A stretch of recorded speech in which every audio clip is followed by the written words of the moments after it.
GM 会議も終わり、さらに移籍市場に拍車がかかっていくメジャーリーグ。だんだんと各チーム、誰が必要なのか、誰が市場に出回りそうなのか見えてきています。今日はメジャーリーグの移籍関連の話題、佐々木朗希選手の話題、大谷翔平選手の来シーズン開幕出場の話題を翻訳してお届けいたします。このチャンネルでは日本人メジャーリーガーを中心にメジャーリーグ関連の気になるニュースを翻訳してお届けいたします。お見逃しのないよう今のうちにチャンネル登録をお願いいたします。There have been a lot of rumors in the past about Roki Sasaki, who is the top pitcher in Japan. He's just 22 years old. This is a guy that has, won the Japanese version of the Cy Young numerous times, and he's 22.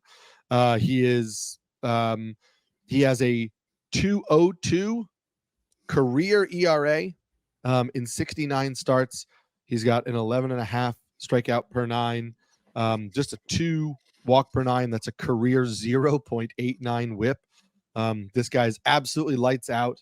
And we finally got some sort of confirmation. Kylie McDaniel of ESPN says that all indications are that as of now, Roki Sasaki will be posted this offseason. That's not a confirmation that it happened, but it is the closest we've gotten to the fact that it will happen or should happen. At just 22 years old, I mean, he's going to get a bigger contract than Yamamoto, isn't he? Like that he is going to be a bigger deal than Yamamoto was last year. And we saw how Yamamoto dominated, the pitching landscape last year. Breaking news, by the way, Sasaki actually had a birthday over the weekend, so he's now 23. But God, whoa. Everything, happy birthday. Happy birthday. Probably more the one thing about Sasaki I know that you don't, but this just seems like a Dodger move, right? I mean, they signed I can't think of his name. Well, Shohei and Yamamoto. Yeah, they shot the two Japanese players last year. They get Ohtani on that backloaded deal, right, where he's not making any major part of his salary now, and I figure this is just one of those things where it's like there are only a few teams that can probably make sense for Sasaki financially, and he's going to want to go to a team that seems Japanese friendly. The Dodgers is ready to contend and maybe win a World Series. The Dodgers, if he is on a major league roster next year, I think it's like 60-40, 70-30 that he's in the Dodger blue. Yeah, I think when push comes to shove, I think there's 4 teams that are involved in it. I think it's the Dodgers, it's the Mets, it's the Yankees, it's the Red Sox. Those are 4 teams that have the money, have the need for starting pitching, and have had previous connection to, Japanese players and stars who might kind of like soften the landing for a guy like Sasaki when he comes over. I agree. The leader in the clubhouse has to be the Dodgers, just based on their track record and the fact that we do think that they are going to, try to sign another starting pitcher. And so Sasaki does make some sense. Good morning. I'm doing good. Okay. How about you? You have a good night? Good. Yeah. I mean, we have some stuff to talk about as this free agent market starts to take place. I know there were a lot of people talking yesterday at the GM meetings in San Antonio, and we're going to get to some of that ourselves today. And I guess while you were watching something else, the discussion starts with Juan Soto. And his camp yesterday put some information out there, Scott Boras and company, that the potential employers for 2025 and beyond are lining up, and that it is a long and distinguished list. Beyond a handful of mystery teams, which always seems to be the case for big players like this, 7 suitors have been identified as being involved in the Juan Soto sweepstakes. To what degree the seriousness is, that was not specified, but there are 7 teams, according to John Heyman's report, and John spoke to Scott about this, that have called about Juan Soto. That's the list on the screen. So we're going to start the program this morning with Harold ranking the seriousness of each of the 7 teams. Give me your 7 to 1. Start with the team that you feel is the Before least we start, realistic. I do say this. If you're a mystery team, you're already out. Because the players in are real. Okay. You know what I mean? There's no mystery here. So if the mystery team is the Rockies, you're not buying it? No. Okay. Not buying it. Fair enough. All right. So we're going. Here we go. Remember, it was at 450 back in the day. So here's our list. 7 to 1. Number 7, Tampa Rays are in this. I'm not even buying that one. He's going to cost more than the new stadium they're moving into. So I'm not buying that. I've lost my mind. All right. Number 6, the Red Sox. I believe they're in it. And they're falling in at number 6. They got a little ways to go. This is the ranking. All right. Number 5, Yankees. Number 5. Yes, I think that they're that far down on the list. And I'm curious because their finances are different than most. They have money invested in big players already, being Aaron Judge and a pitcher that just came back, and Garrett Cole. All right, let's go. Number 4, the Blue Jays. Wait, you give the Blue Jays a better chance of signing Juan Soto than the Yankees? At the end of the day, this is about who pays me the most money. That's what I'm going on. I'm not saying, hey, here's where I think I'll win championships. I'm thinking this is where I get the most money because I think I can lead that team to a title. Toronto Blue Jays, if they were truly in on Shohei Ohtani at $700 million, which they were, Scott is going down that trail. Is this just because you're partial of our neighbors to the north? I love Canada. I love Canada. All right. All right, number 3, San Francisco Giants. Look, they went in on Judge. They went on Correa. They need a premier slugger. They haven't had a 30. It's ridiculous. Okay. Can I guess your number 2? Go Can ahead. I guess? Yeah. The Twins have a new explosive weapon. Is it the Twins? No, it's not the Twins. New explosive not the weapon? Twins. Oh, the It Mets. is the Mets. Okay. They're number 2. Okay. Number 2 and number 1 are going to be interchangeable. They're going to be fighting it out. All right. My number 1 team, I said this yesterday. I believe it to be so. I think the Dodgers, if they want to, they can go do this. 2-2 to Harvey Keene.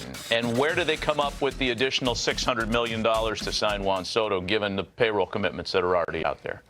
Well, you really, okay, if you look at Shohei Ohtani, all right, $700 million, he's playing under a $2 million contract. You know how many players made $2 million last year? Over 165. All right? At $2 million. So now that money for Shohei is still 9 years away before they got to finish the 680. And during those 9 years, they're making interest on their own money. They already paid that contract off. I mean, he's got a whole country that paid that money off already, watching him every day. So that's a wash. So now they're starting with a clean slate. Let's go get the free agent we want to go get, if they so desire. That's just my take. So you think Yankee fans are going to say sayonara? Sayonara. I don't think Yankee fans are going to say sayonara, but I do think they're down the list. Okay. It was a nice run. But if they want to really seriously get in, because here's what happens. You know, we're looking at, let's say you have Aaron Judge at your, whatever, 300, 400 million, whatever his contract is. You just re-up Garrett Cole. You're going to try to go get, they got a lot of holes. Yeah. They still got people you got to pay to bring in there. I still think and then you're going to throw Soto on top of that. It's a good point. They're going to make their run. I'm not saying they won't make the run.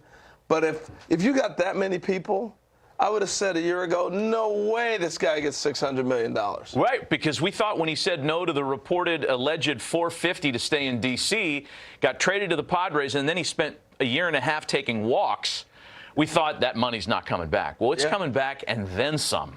And it'll be desperation. We'll see who goes there. It's going to take some big money. The Washington Nationals might be a mystery team. Yeah, the financials are going to be pretty big now, there, the one D-Row. mystery team, if it's so, the Washington Nationals be interesting. They went 450 before. It'd be counter to everything they're trying to accomplish there. Maybe he's developing the cherry on top. They're not, I don't think they need a finishing piece yet. They need someone to pitch, is what they need. No. But your point is well taken on. Maybe there is a mystery team worth evaluating. Let's move on. Go back to my point. If you're a mystery, you're out of it. Let's move on. There was other news yesterday.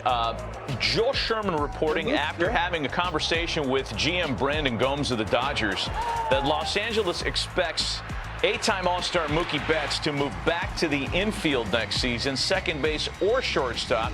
He started 61 games at shortstop, 12 at second base last year. Look, we know he is a premier defender anywhere he goes.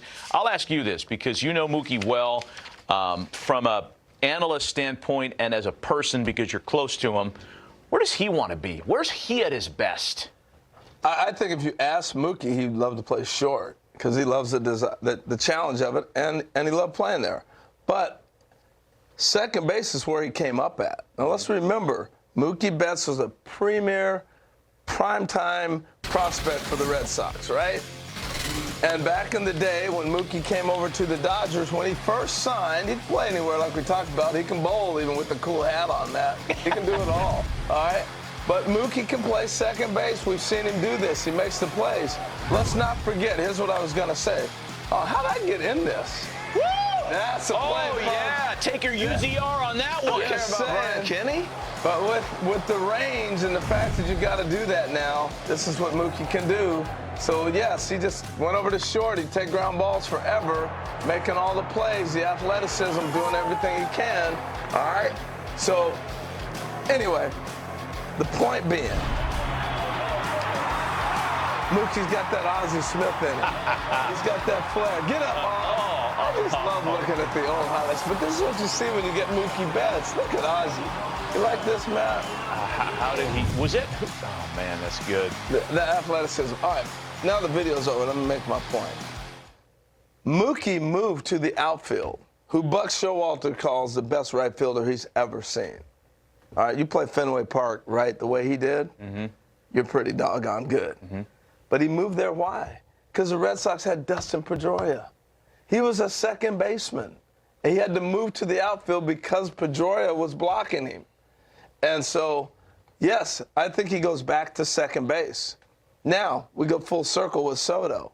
Does it make sense if Mookie's playing the infield that the Dodgers are not trying to line themselves up to go get Juan Soto? So you think this is a part of that? Absolutely. They don't do moves just happenstance. It's you connecting dots.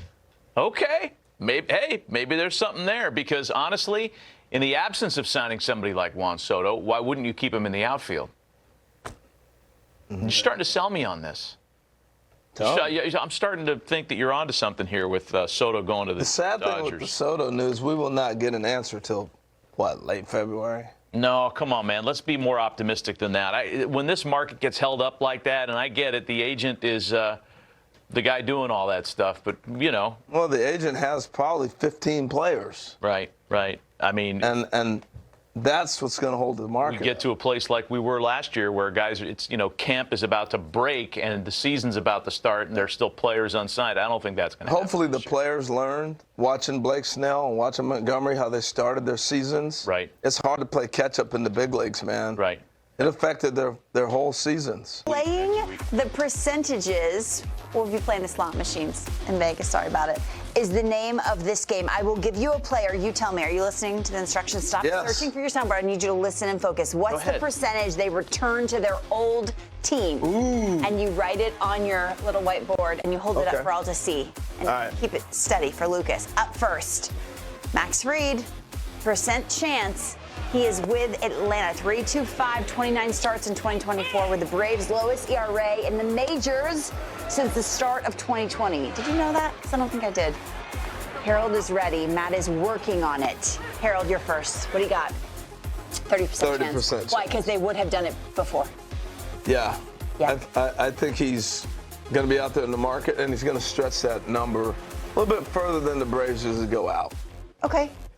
First of all, this is a high-end all-star pitcher. High-end all-star pitcher. I love some Chinese food. And I love some Chinese food, even if it's the morning. And Max Fried, 80% chance he goes back to hot land. And why didn't it happen before, Matty B? Nope. It's a good question. I just feel like he's indispensable there. Who's going to pitch there? Great. I mean, if they don't re-sign Max Fried, you better go out and sign 3 other dudes. Wait, just some Chinese food? What's your favorite Chinese food? Lo mein is the answer to that question. All of it. It's not even close. It's all delicious. All delicious. Even though it makes me thirsty. What? Because of the salt or the MSG? All of it, yeah. All of the above. We have more pitchers, and to Harold's point earlier, one that will perhaps want to sign maybe a little bit earlier, a former Cy Young winner, 2-time Cy Young winner, 3-1-2, 20 starts with the San Francisco Giants just a year ago. That would be one Blake Snell. Playing the percentages. You're stumped on this, Maddie. No, I'm not. Harold's going right to the whiteboard, and you're taking a second. All right, let's see it. H, you're first. Bye-bye. Bye-bye. What do you got, Maddie? Soto. Yeah. The empty set. Where's he going? He's not going back to San Francisco. He gone. So where's he going? You can't do a short-term deal on a stud like that and think that he's interested in getting back into bed with you.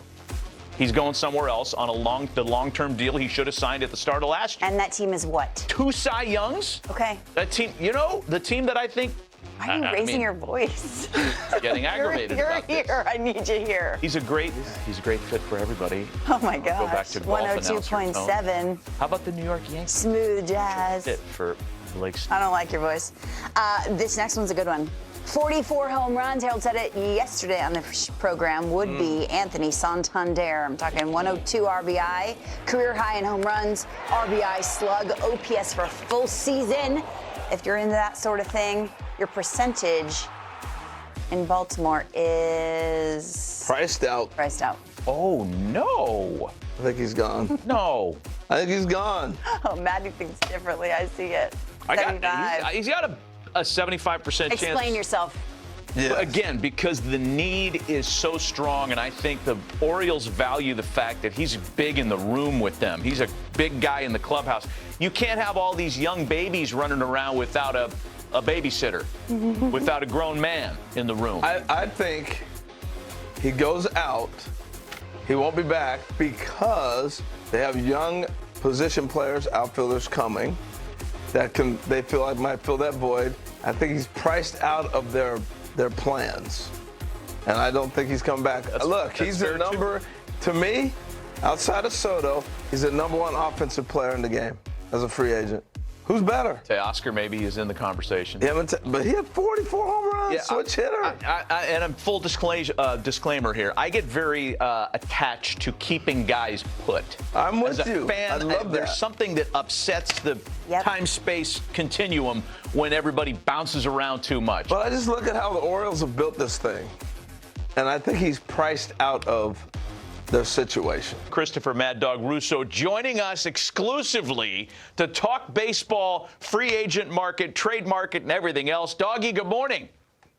Hey, yes, good morning, Matt. And that prop bet on Bryant with the home runs, which you love, didn't quite work out. So I think I wanted to throw that at you. That was a bad one. Hitting me right where I live there. Take the hit. I said Chris Bryant was the number was 19.5, and I thought if Chris Bryant can't hit 20 homers in Coors Field this year, then I'll walk back to Denver myself. Well, it didn't happen. And you didn't walk. And by the way, Harold, that Oregon team's overrated. Let them play a big team on the road in football before we get all pumped up You with hit the me Ducks. hard. Oh boy. Okay. Let's start this discussion. Never mind. We'll leave my Ducks alone. Yeah, leave the Ducks alone. I want to ask you, and we're going to start right here in New York City, Doggy, with Pete Alonso. And everybody seems to have a different opinion as to whether or not he will return to the Mets.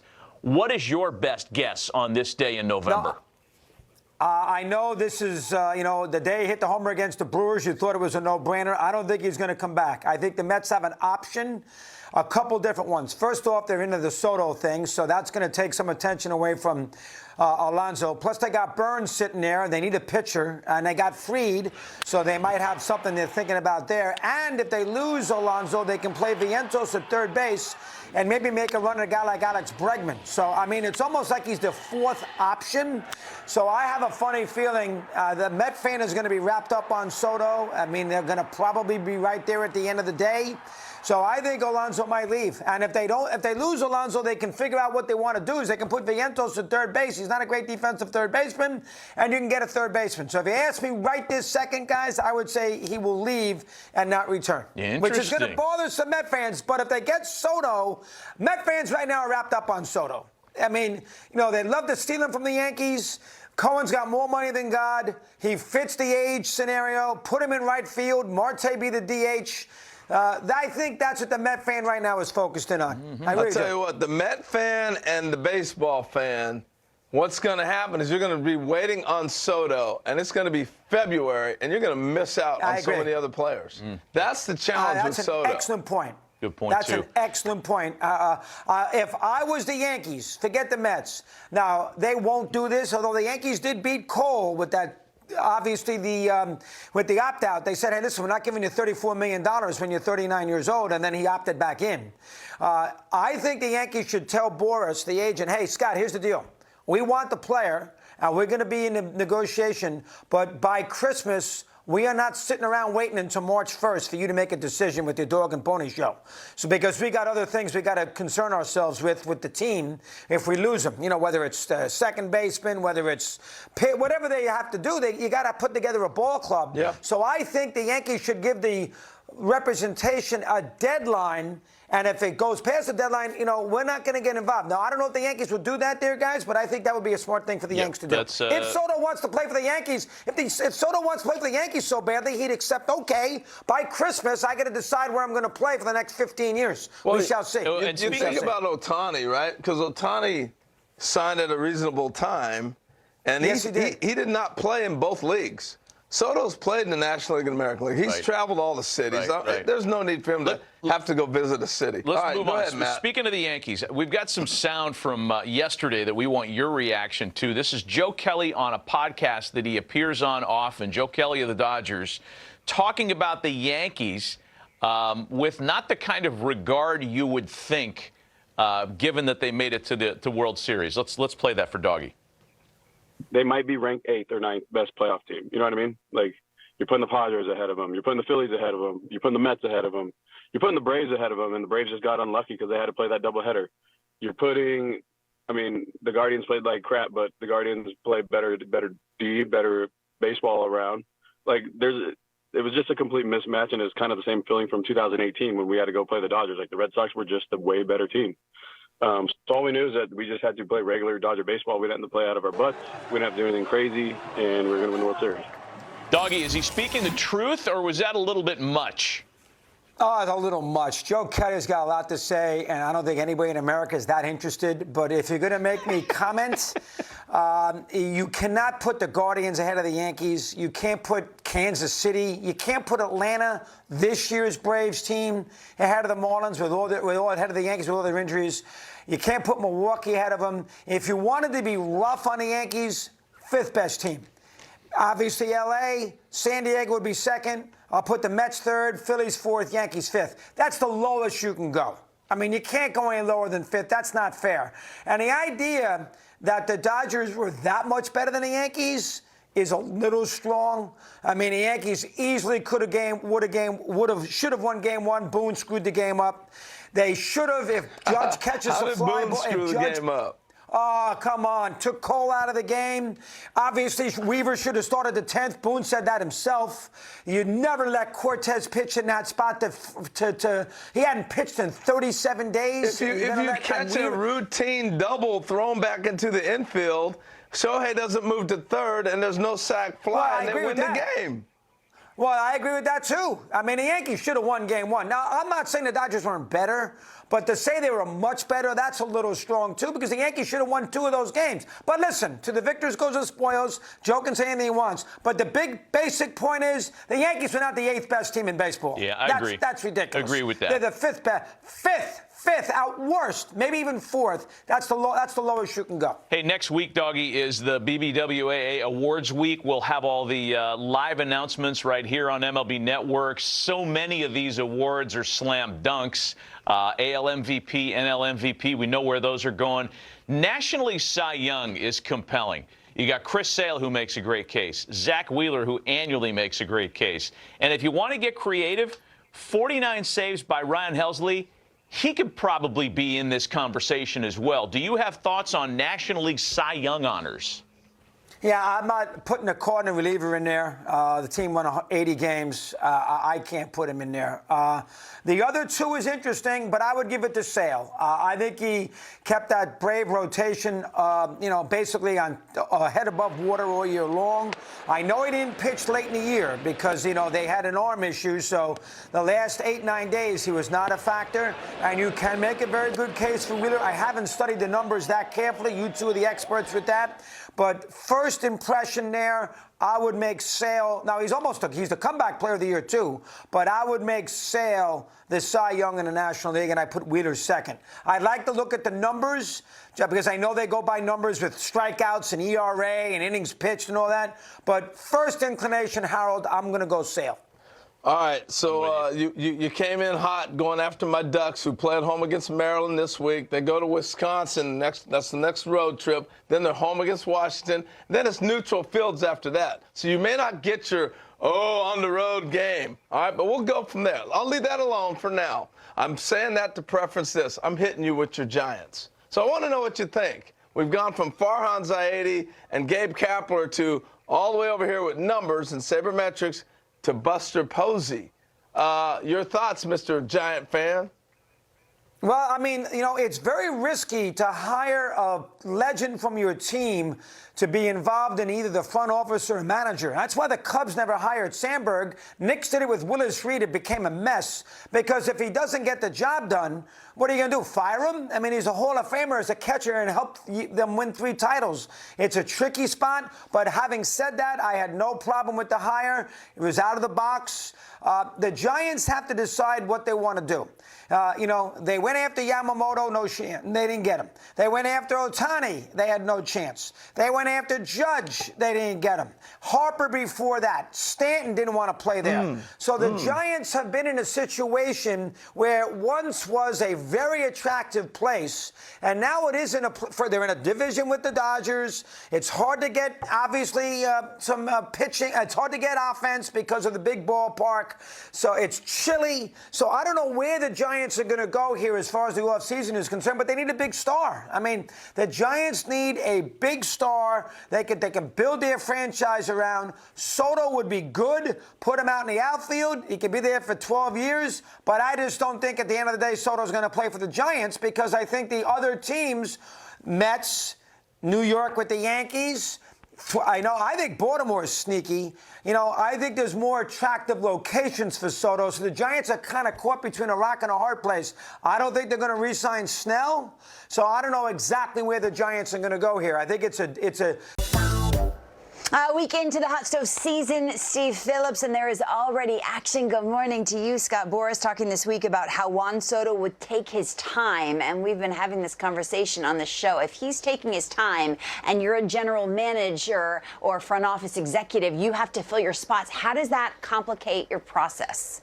Boy, it's really tough, Lauren. Good morning. Sure. It's tough because, you know, you want to go after plan A, which would be Juan Soto. But in the meantime, you're juggling plan B, C, and D, and you need to keep up the speed with the decision-making on your plan B and plan C. Because if you wait out Juan Soto and don't get him, and in the meantime, plan B, Anthony Santander, somebody makes a preemptive strike, they take him off the board, the Dodgers say, you know what, we're going to just go after Teoscar Hernandez and bring him back.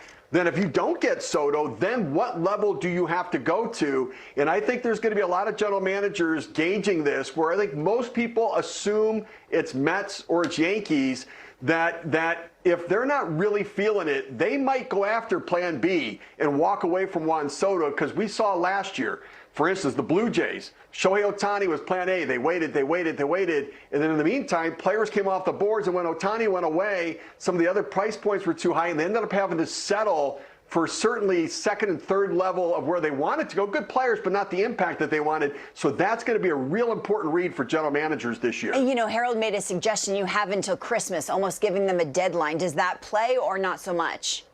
Yeah, I think Juan Soto controls the timing. I do. I think he does. And for part of it is if plan B for the Yankees and Mets is Pete Alonso, well, you've got the same agent.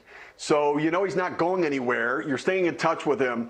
But I do think it's also interesting for me, for Scott Boras, he's got so many players that the same teams have interest in multiple players. Corbin Burns, Blake Snell, you've got Pete Alonso, and you've got Juan Soto. Where's the conflict of who do you advocate for first? Who do you get the most money from, and how do you balance what the teams want with what's in the best interest? Look, it works for Scott. He's done a great job, and players always go back to him, so it doesn't seem to bother the players. But I always wonder how he balances that conflict of interest when you've got the same team interested in 3 of his players at the same time. How do you balance whose money you negotiate the most? An interesting dynamic. And then there's the Mets, rumored to be in on everyone. Of course, Steve, the names are crazy. Alonso, Soto, Bregman, Burns. Is that an and or an or conversation?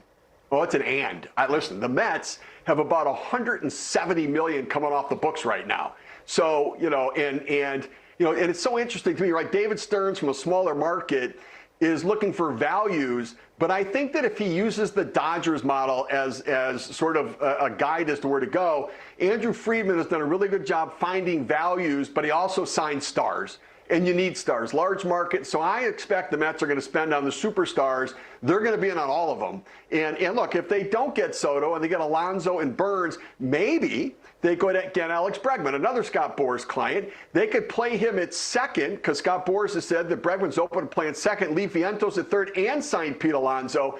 There's a way for the Mets within the money that they have to have a really exciting team in 2025, even if they don't get Juan Soto in the deal. Wouldn't that be something? We learned this week Steve Shohei Ohtani had shoulder surgery. That's in addition to rehabbing from his initial surgery. Is this still an idea if he's going to take the ball in April to pitch?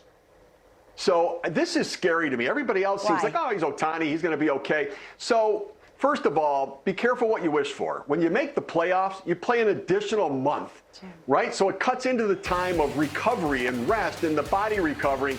You go back to 2022, 2023 for Ohtani. Remember, to me, his body was rejecting being a two-way player. After they didn't trade him, the Angels, he went to Detroit, threw that shutout in the second game of the doubleheader, hit 2 home runs, started cramping up. Then he started cramping up the rest of the year. Then his elbow gave out on him.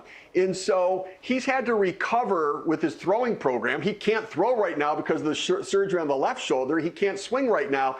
I would not make opening day. I know it's in Japan. I know it's special. I know it's important. I would not make that a goal. I need him healthy for the most number of games possible. And to have him, he demands more out of his body than any other player in the major leagues. If he goes in limping into the season, I don't know how he survives the season, especially because you're going to probably play in October. So I don't make any magic date for this. I don't rush the pitching. I don't rush the hitting. If he's not back till May 1st, I'm okay with it. I want him to be fully strong because he demands more out of his body than everybody. And his body started rejecting being that two-way player at the end of 23. And take your time, hoping for health for the best. Steve Phillips, thanks so much. Appreciate the time, Maddie. We celebrate, gentlemen, greatness on this show, and today is no different. Any prediction for who is Baseball Digest Rookie of the Year in the National League first? Let me just pick your brain. Top of mind. Well, two guys, right? Okay. It's Jackson Merrill and it's Paul Skeens. I got Paul. It's got to be Skeens. Got to be Skeens. Let's reveal. Wolin with the point total. Very nice. Congratulations to Paul Skeens, the Pittsburgh Pirates. The future is yours. Honestly, you hear pitchers say all the time, because we have a lot of analysts who are pitchers, they say, I didn't realize how to pitch until I was 28 years old.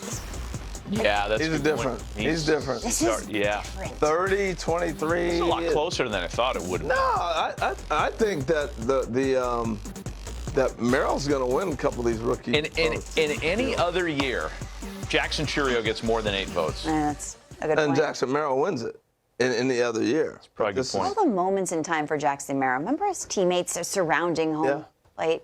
Just the walk-offs as a young player. He had an amazing. He had that all one those stretch. Stars in that clubhouse. He's a kid. He's a kid. He's 20. Yeah. You know, we talk about how he clicked when he learned how to hit the breaking ball a little bit, learned how to identify the breaking ball. It's also when his family got to Milwaukee, he all of a sudden could exhale. He missed his parents. Yeah. It's just like the movie, right? Trouble with the Curb. American League. Go see the kids' parents. American League Rookie of the Year. I mean, according to Baseball Digest. For me, I know that there's a little discussion between Colton Cowser and Luis Gil, but come on, man. That's an easy one for me. And Colton Cowser's a stud. Luis Gil was the best pitcher on the staff for about 2 months. It's true. It's got to be. There we go. Luis Gil. Harold, why? Was that? Is the BBWAA going to see it the same way? Because I think Baseball Digest got it right. I think Cowser wins the BBWAA. No way, dude. Yeah. This is really close, though. I'm telling you, Cowser's going to win, and I'm thinking Jackson Merrill might win. You're being a scandal theorist. No. They're looking at the WAR number. That's what they start looking at. They're not looking at what you're looking at. He's looking at check clothing. their WAR number. No, I'm trying to check the Luis Gil. No, Colton, hang on. This is going to take too long. What? Gil's ERA, and for 2 months it was like 2 for the 2 months that Garrett Cole was injured. I should have had this earlier. I don't think Colton Cowser had a great year. He had 240 with 24 big boys. He had a good year. But he didn't carry a staff for 2 months. That went to the World Series. Good job by Baseball Digest, as always. Say sorry, America. Sorry, America. Have a wonderful day. Harold and Lauren will be back tomorrow, but not next week. I'll be there Monday. 5億の日本からのメジャー挑戦を表明しているのが菅野投手、小笠原投手、青柳投手で、佐々木朗希投手の明確な回答はまだ見えていませんが、どうなっていくのでしょうか。日本はもはやメジャーリーガーの輸出国の様相になってきていますね。もちろん挑戦したからといって成功する保証もなければ、数年で日本に戻ることも多々ある話ですが、挑戦するからには私たちはその背中を押し、応援してあげたいなと思います。今日はもう一本動画を投稿する予定ですので、お楽しみに。それでは次回の動画でお会いしましょう。